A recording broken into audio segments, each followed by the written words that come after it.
You're listening to Ka-Pow, the pop culture podcast. Oh my God. Listen up, ragamuffins. We encourage each and every one of you to drink deeply from the cup that is Fair Riverdale. Your hosts, Jordan, Cliff, and Seth. Hello? Right, Ka-Pow. Welcome to Thistle House. Shove it, Hal.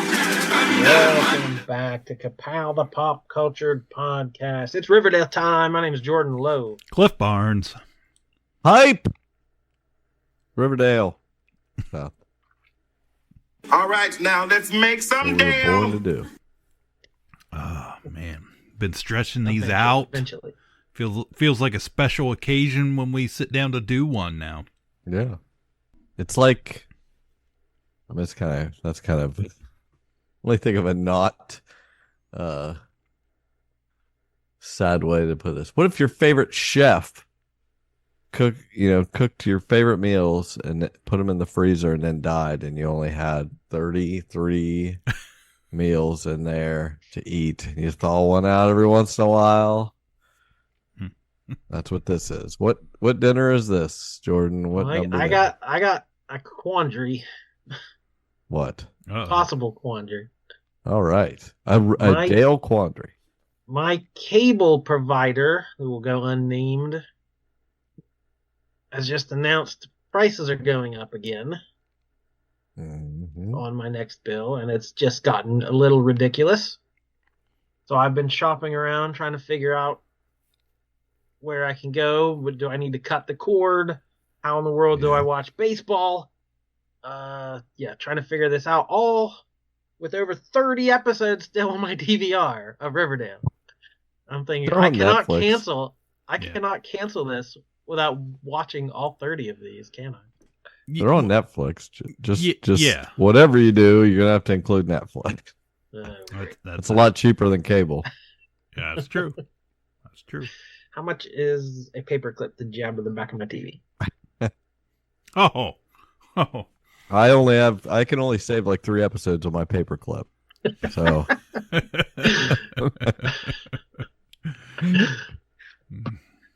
all right, so we are still in season 6, episode 15, chapter 110. Things that go bump in the night. all right. 110. How many episodes were there of Riverdale? One total? 137 maybe. I'll have to Google that. Wow. Okay. That's why I asked. Let's see. I don't. We don't remember where we left off, and that's fine. Cheryl's pen pal. Was it her pen pal or an old friend? Her lady. Dean. Well, she knew her before. From where? From her childhood. I don't know. I don't remember this. Yeah, the specifics of it. Yeah, good. She shows up. She's been working at the Greendale Public Library. And now I've been working at the Greendale Public Library for almost 7 years. How marvelous. And what about your mother? How is she doing these days? I'm not sure about my notes. Her mother died? Not long after we moved to Greendale, she died in a tragic accident. How gothic. I'm so sorry, Heather. How gothic? It was a long time ago now. I think that's what Cheryl says. Yeah. How gothic. Yeah. And also, Cheryl was hot. I have a note here. Oh. So, yeah, I believe Heather's mother died shortly after she moved from Riverdale to Greendale. I think is what the deal was. Now, Heather has been talked about in quite a few episodes. Yeah, right. And we've been waiting on Heather to show up and wondering if Heather would ever show up. So kind of looks like Betty. Is that her name? Betty Brant that was on Breaking Bad. Hank's wife. She kind of looks like a young Betty Brant. Betsy. I can't think of her name. Look while you're on IMDb looking up how many episodes of Riverdale. Yeah, there's J. Jonah Jameson's secretary. That's what I was thinking. 137 episodes total of Riverdale through 7 seasons. Okay. The actress is Caroline Day. Oh, I don't care. That's her name, and of course she is she's playing. Well, we'll find out. But tell me about you, Cheryl. Are you unattached? I was seeing someone special named Tony. We had a beautiful and nurturing relationship for a time, but we've both gone on to forge different paths. We're friends. Are you seeing anyone? Every now and then. Nothing serious or long-term. Oh my goodness. It's almost the witching hour. Better get going or I'll miss the midnight bus. Okay, anyway, she has an aggressive... This was Cheryl's first love. They were friends and maybe a Sapphic. little more when they were kids. Sapphic. The mumsy didn't like that, so She this hid- was she lost hid her letters. love for sure. Yeah, well, you're spoiling the whole thing. Heather asks if Cheryl is seeing anyone. Heather has an extremely aggressive hairline.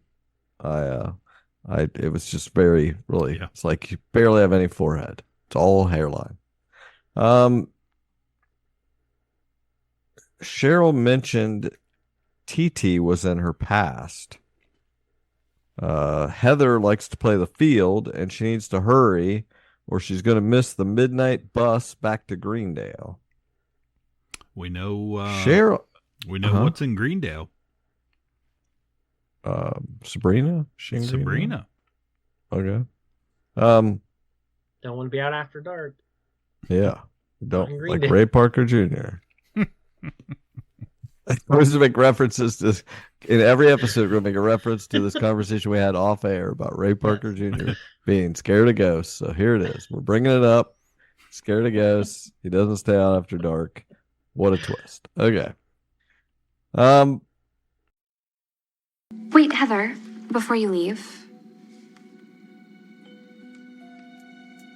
You're a librarian. By an odd coincidence, I've had the most cuckoo notion of turning Thornhill into Riverdale's new privately owned library.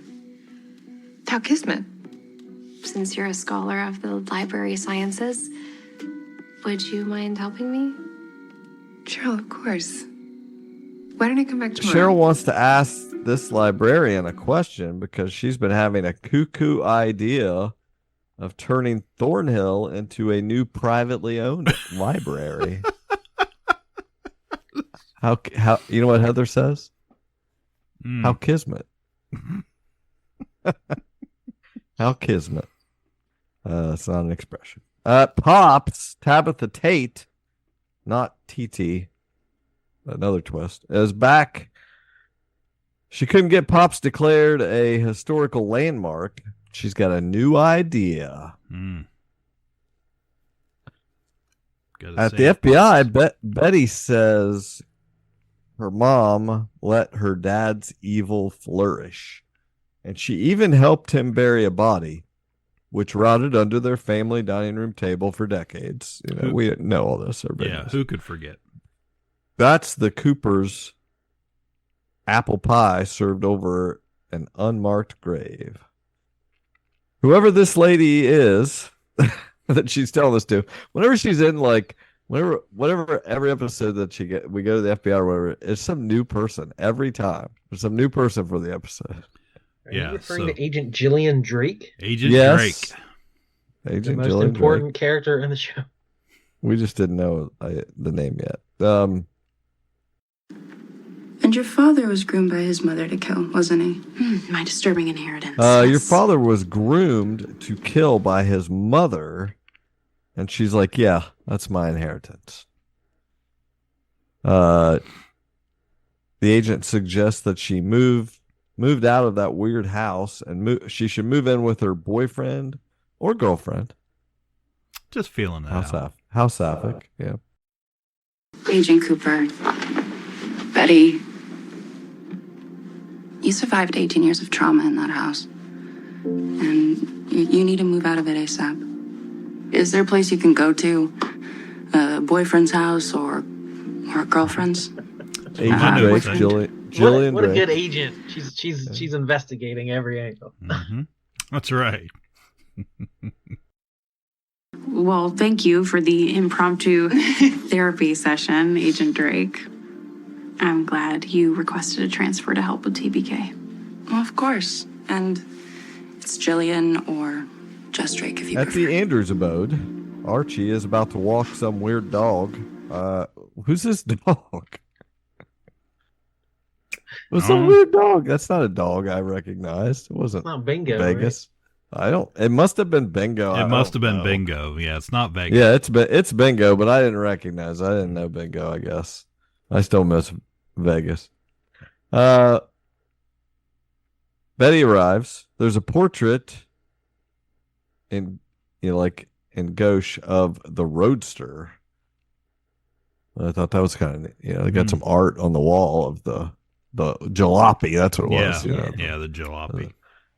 She has to move in, and Archie, who I put is looking particularly Ronald McDonald, it's a really very red hair. He said he and Bingo are totally cool with it, so he didn't hesitate. Bingo. Yeah, he Bingo didn't give bark. it a thought. He's like, sure.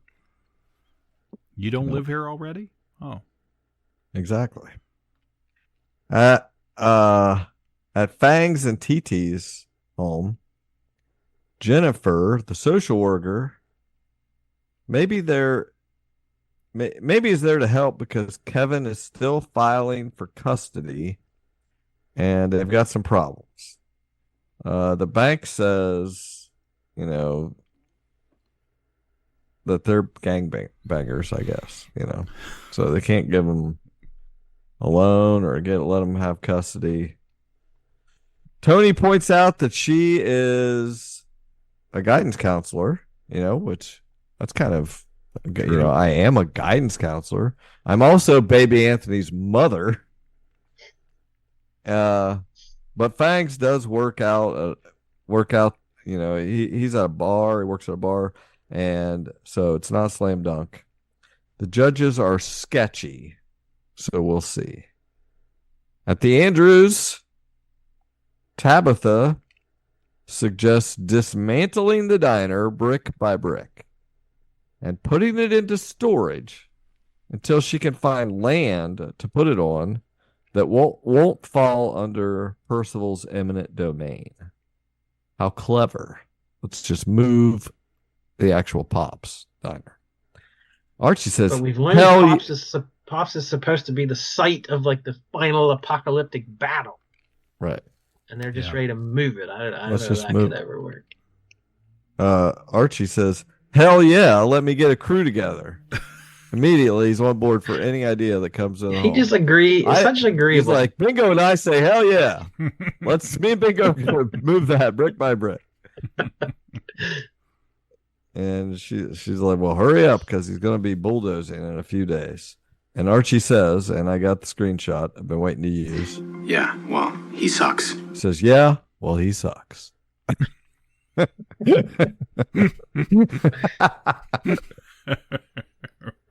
love it. Nobody says it like. Yeah. Okay, Jughead is having comic book writer's block. Ever heard of that? Nope. And he's shooting a rubber band finger gun around his office when he's invited to talk to Veronica by text to go to the casino and talk. At the casino, Veronica suggests that since Jughead can read minds, right? Mm-hmm. Of course. Mm-hmm. And she's looking to build up her war chest, that he should become a mentalist at the casino, and the split will be 60-40 in her favor. And Jughead counters with 50-50, and the person has to be willing to get their mind read. At Andrew's construction, Carlos, do we know Carlos? No. He's hesitant about doing this job till he hears no scabs and time and a half It's a union job. Yeah. No scabs. Fangs signed up too. Because he's insecure for some reason. He's signed up. About not contributing to this, having a good job. Yeah, being a stay-at-home Fang Yeah. isn't working for him. Stay-at-home Fangs is no good. Fangs has got to be out. You got to Fangs out. At the Coopers, Betty comes home, and Dagwood and Juniper are playing with a cat named Butterscotch. Is it? How old would you say Dagwood and Juniper are now? I mean, they're getting up there. I mean, yeah, they're older than it feels they should be. They're growing up fast. They're growing up fast. Betty flashes back to killing her cat. What was her cat's name? Caramel and Butterscotch. Mm-hmm. Oh shit. With a rock. I remember her killing it with a rock. Yep. And she sees a red aura around Dagwood. This is a tough. We gotta give you all the details. You really have to follow this aura shit. But she's a red aura around Dagwood. He's got the not bad the sandwich. That serial killer aura. He likes to make big sandwiches. Which means he probably has the gene, is what we're thinking. So she takes the cat and makes an excuse about getting his shots. And they say, hurry back so he can catch some mice. That's what they do. Yeah. They were going to cut its tail off. At Pops. What? Were they going to cut its tail off? Yeah. Mm-hmm. Yep. At Pops, the crew starts tearing down, even down to the Pops bobblehead. They're tearing it all down. Strangely, the bubblegum dispenser smashes into the floor unprompted. What a waste of bubble gum. Oh. At the FBI, Betty tells Agent Drake, Jillian Drake, that she saw an aura around Dagwood and was afraid he would kill the cat Butterscotch. So she took him to a shelter. I need your insight, Drake, regarding some more fringe science stuff. Of course. Always happy to help. What would you say if I told you that I recently acquired the ability to see auras around people who are threats? Auras are the energy fields that emanate from us. Some people are more sensitive and can see those vibrations. Sounds like you detect hostile energy fields. Last night I saw an aura around my nephew, Dagwood, but not around his twin sister, Juniper. So I was worried Dagwood was having evil impulses towards a newly acquired pet, now in a shelter. Where they immediately put him down. Yeah, where he's dead or No, did anybody else, I mean, I know it's Riverdale and we often look this stuff over, but like immediately Agent Drake is all in and believes every word Betty says. All this nonsense about, oh, I have superpowers and I can see auras and serial killers, and she's just immediately all in. Like, I like to think that Betty searches these weirdos out. Like she tells everybody a little bit until she finds somebody that latches on. Wasn't she in was she part of the X-Files? Like they probably the idea like the FBI's unsolved mysteries or something. Is that where they found her? I like it. Impulses that he hasn't acted on yet, thank God, but it felt like a brewing threat. Who else have you seen an aura around? Killers. People who are about to cause harm. She asks Betty what she normally sees that aura around, and she says, killers. But that she did not see an aura around the TBK. But there are exceptions. I didn't see an aura around TBK, even though he was planning to attack Archie. It's like I have a blind spot for some people, one that I would like to figure out and remove. So she assumes she has a blind spot for certain people. Maybe Juniper. We don't know. Drake suggests that Betty get the twins tested for the MAOA gene. Well, the twins could be a sort of test case scenario. For a while, I thought maybe they could have inherited the MAOA gene. It runs in my family. I have it. My mother has it. Maybe Dagwood inherited the gene, and that's why I could see his aura. Why was that not done immediately? Oh, exactly. Yeah. Exactly. Yeah, They're in the family. Yeah, right. The Cooper family needs tested for many different things. Because he's a killer in the making?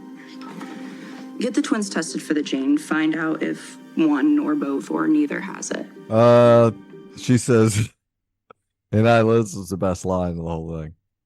She says, Know a doctor who would do that?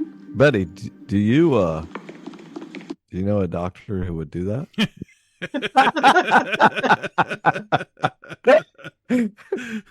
Don't tee us up like that, Riverdale. Oh, I was just like, that's the stuff.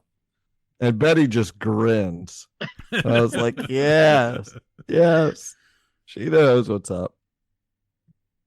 So, where do you go to get your DNA tested? The morgue. Exactly. She comes in with the twins. Takes the twins to the morgue. Day trip to the morgue. I love this because and the kids are just grab assing at all the equipment. Immediately they just start all this sharp tools and shit. They're just over there just grabbing crap up. There's no hesitation whatsoever. Nobody pays any attention to what they're doing. It's like, we don't need to test these kids. I got this for you. At Thornhill, Heather and Cheryl are waving incense and studying wicker gods and who knows what. She says, I too have dabbled in the occult. That was my fourth favorite line of the episode. Archie locks up the innards of Pops into a truck. And then Percival shows up with Uncle Frank. Worst character ever. And oh, yeah. He's terrible. They offer the mind control to make him worse. He was already bad. Now he's enthralled in Percival, and he's even worse. And they offer the crew better wages and bonuses. And Fangs is happy to join without the union dues because he and TT are drowning in bills. Don't scab, Fangs. Come on, man. Yeah. At the Babylonian, Veronica sings sexually. This is what I put. I know this dream of life is never ending. It goes around and round and round again. You know the sun is rising while descending. To introduce... There's things you don't have to write down. If I put it in here, I'm reading it. You can save time, and we all just assume. That's just, no, you need to know. Ladies and gentlemen, you're in for a treat tonight. She's introducing... The Babylonium is proud to present the seer of the South Side, Forsyth the Fantastic. Forsyth the Fantastic. Jughead sees the number. What? When she's singing, she's dressed exactly like Zatanna. Yeah. Exactly. I was like, oh my gosh, she should play Zatanna. I wonder if she can sing backwards. I don't know. Jughead sees the number that this guy writes on a card. And Academy Award snub Charles Melton is not amused, is what I have here. Cheekbones didn't like this trick. At Pops the next day, they find that someone broke the lock on the truck and put all the booths and stuff back into Pops. Chop, chop, double time bingo. Let's do it all over again. We'll get this stuff out of here. Tabitha goes and breaks a vase, I think, at Percival's little Needful Things shop. Do we know the name of this place? I ask this every time. Does he have a special Needful Things name It's for that the place? Curiosity Shop. Oh, okay. Weak. And she yells at him. He denies having anything to do with it. Which we're like, normally he'd just say, yeah, what are you going to do about it? Back at Pop's, the jukebox lights up and electrocutes whoever Sam is. But not the other guy. They're both touching it, but only Sam gets electrocuted. Well, you know. If that union insurance is good. Yeah. The jukebox does not want to go. At the FBI, Betty gets a phone call from Dr. Curdle Jr. Says that Juniper has the gene, but not Dagwood. And she begins a yarn wall immediately. They concoct a theory that the MAOA gene releases an enzyme that will not let her see their aura. How do we test this theory? They decide to test maybe some janitor that I forgot about that apparently should have an aura. I don't know. Or Cheryl. She saw auras on there. She wants to get the kids away from the thunder because she's in deep with Percival and doesn't want them around. In Veronica's office, Reggie wants a cut on their little act, Forsyth the Fantastic. She is in awe of his lack of intelligence or reason. Well, he blackmails her for 20%. Fangs mentions to TT that he's making double time working for Percival. She mentions that, well, he's evil incarnate. And what are you fucking stupid? He kidnapped baby Anthony. Probably. He says, yeah, Archie warned me. But he said I could use an emotional tether. So baby Anthony will be my tether. Whatever the hell. I don't even know. So at Thornhill, they're playing with tarot cards. And they pull the Queen of Wands. Actually, that kind of tracks. It's a new strength or ability. Cheryl has discovered some new ability. Okay, that tracks. The Lover's card, because she yearns for connection. And the Tower card, which promises disaster, carnage, and war. Well, welcome to Riverdale. I mean, come on. Suddenly, Jughead, I don't know why. Is this because he's getting to use his powers or something? He's reinvigorated on his comic book. When you use your powers, Jordan, whatever they are, do you get reinvigorated on your comic book? Oh, I'm always invigorated. Veronica asks to come over, and she pitches him on doing more than reading Chickbone's mind. She said, how about we erase something? What is it? I have here something about her ordering a hit on the Ram. Yeah, that's what he's using to blackmail for the 20%. Okay. Just she tried to have her dad killed. That's all that she wants erased, I guess. Right. She doesn't want Reggie to remember that. Yeah. Yeah. If he can't remember that, he can't blackmail. Jughead doesn't know if he can even surgically mind wipe Reggie's brain, but he's going to look into it. Tabitha discovers that the people that have died at Pop's are haunting it. I immediately thought, Senior Archie. Yeah. Not the people who were shot at Pops, only fatalities. Oh, they had to die. There'd be too many people. Yeah, there'd be too many people to mention if it was just people who were shot at Pops. Okay. I was scared for a second that they were getting a little too close to reality.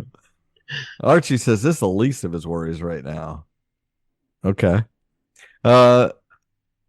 What else is he worried about? He's literally like trying to move this stuff out. There's dead people in there causing a problem. He's like, that's the least of my worries. Okay. At the White Worm, Archie buys Uncle Frank a beer with his chime card. Don't leave home without it. That was quite the product placement there. I mean, he says with my chime card, and there's the pause and the close up. That's my second favorite line of this episode. He says Senior Archie wouldn't put up with this shit, and they are blood, and they need to work it out. And he pulls out a picture of when they were kids, and there's two things that are important: Pop's Diner and Andrew's Construction. So trying to get Frank a tether to get away from personal. Get with it. And who better than Senior Archie to tether emotionally? Right. So obviously it'll work because that is a very real thing that everyone's attached to. And so they wouldn't F this up, would they? At the FBI basement, they discovered that Cheryl and the other guy, the janitor, didn't have the gene. I just love the detail of the janitor, like as if any of us would remember that. I was like, what is this? They could have let that go. Why would you even include the janitor when you could just use Cheryl, your cousin? Like, and the janitor. We got to check the janitor. Oh, I don't know. Agent Drake says maybe all this will give Betty a new way of seeing auras. Also, she asks, how's it going living with Archie? She's up in her business. Yeah, a little nosy. Agent Drake. At Thornhill, Tabitha needs help with her classic haunting. They assume that the ghosts have unfinished business. Here are their names. They cross the divide. Mona Mitchell and Gilda Snide. Join us here and do not hide. Marcus Lee and Jenny Bride. Gilda, the waitress, speaks for the dead and says that this is the final battleground and they can't move. They are to witness it. They mention the train, and Gilda gets scared and says that the ghost train grants the conductor great power. Gilda, this is what the train they're trying to lay. What are they trying? Is Percival trying to get the train to come through there? Yes. Is that okay? Yeah. Okay.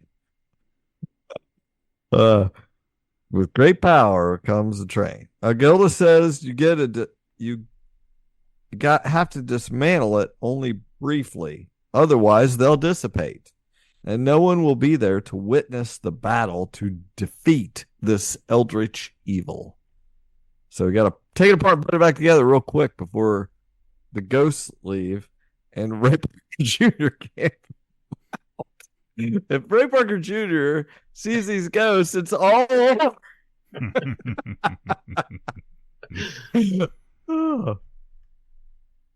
Oh my God. And very ironically, Tabitha says, this is all starting to make sense. This is my first favorite line of the show. I was so hoping you would say this.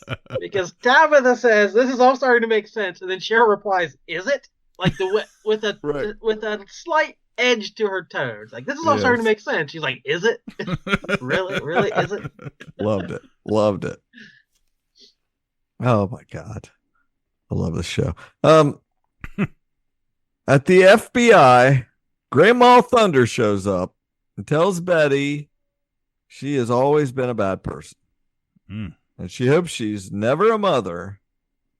And Betty sees that her aura. She's glowing. Is this like the worst incarnation of Alice? We've had like 10 of them. I feel like this is the worst she's she been. Barely deserves to be called Grandma Thunder anymore. Right. At the Andrews, Tabitha asks Archie if they can set up Pop's booths at the El Royale. Why not? Of course. We've only got a couple of sets. We got to make use of what we got. So that's the most. He says, Bingo and I are cool with it. You want to move in?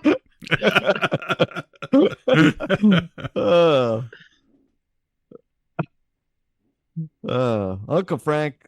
Okay, he says, I am not afraid of no ghosts, basically. And Uncle Frank says, neither is he. Betty and Archie go to bed in their jammies up there up in the top. Back, it's right over the bed. Isn't that the bed that a bomb underneath? Yeah. I'll soon we forget. Jughead narrates, which is, of course, the Jug dub, that temporal erasure is possible. The subject has to be asleep or distracted. So while Reggie is counting his money, which he should know better, he's probably sitting at the table. He goes into his mind and rips the comic book page out that has this memory. This is all starting to make sense. And then Veronica takes the money back and he's like, I'll tell about that thing. And she says, what thing? Ha. At the diner. Oscar nominee, ladies and gentlemen. Exactly.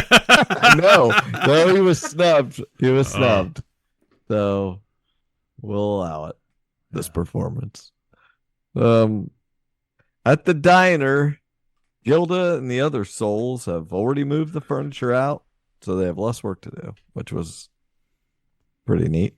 At Thornhill, Heather admits that she's not just a Wicca, which I was like, okay, let's get out of the weeds here. Yeah. It's like, I'm not just a Wicca, I'm a witch. Like, yeah, okay. Well, we thought, what? Is this news? Like, I don't know. Well, she's like, I think Cheryl is too. Yeah. I'm like, see season 2. Ka-Pow, the Pop Culture Podcast. Not only that, but very obviously, I'm like, okay, we have switched out the word witch for lesbian at this point. Like every time they say witch, I hear lesbian. Like it's so obvious. I think you're one too, Cheryl. No shit. Do you? Okay. I don't know. Reggie tells Percival that he remembered that he forgot something. At Pops, Betty sees a red aura around Uncle Frank. Archie stops Frank from driving the truck away into Sweetwater River or burning it up or whatever. Thank God. He was going to do. So Uncle Frank pulls out some palladium. Of course. It's like, don't even try, Uncle Frank. I'm invulnerable again. I'm dense again. Yeah.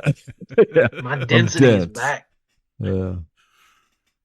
They show Pops that they successfully moved the diner into the El Royale. And the ghosts made it too. TT proposes to Fangs to help the case. Hey. What's the occasion? I wanted to apologize, Fangs. You're right. I haven't had enough faith in you. My whole life, I've been fiercely independent, thinking I could take on everything myself. But now I realized we need to be equal partners in all things. So that's why I was thinking maybe we should get married. Tony, where's all this coming from? How romantic. I'm not sure how that helps, but okay. It's a stable family. I guess. Come on. We're no longer in a gang? No? I don't know. At the end, Betty tells Agent Drake that she saw the aura on someone with the MAOA gene, and she doesn't know who this person is a danger to. It was herself. She saw it in the mirror. Whoa. The hell. Oh. Betty's got the glow. Show enough. Well, I don't know what to tell you. That was an episode of the Dale. It's like it was totally worth throwing in a microwave, heating up, feasting Make on. a little room in the freezer for more. Yeah. We skipped my third favorite one. Oh, shoot. Wow. Try to get them all. When they got the Pops moved in, new coat of paint. Benjamin Moore for the win. I wrote that down too. Benjamin Moore for the win. Two product placements. We had chime cards and Benjamin Moore. So this show is still profitable for the CW. As profitable as a CW show can be, this one has to be it. You could have told me that both of those were fake things, like the whatever. When they used to have the fake product placement, like I that could have been totally fake. Both of them. My daughter started rewatching season 1 this week, and there was some. I saw you shared us a screenshot of Black Betty. Oh man, Dark Betty! I was listening along to the podcast recaps as you should. She should be. I have to get on her about that. Like, if you're gonna do this, we're gonna do this proper. In my house, and she just stops watching altogether. Yeah. No, exactly. Whatever. It's do it the right way, or you don't do it at all. She was watching. We'll take her to the shelter.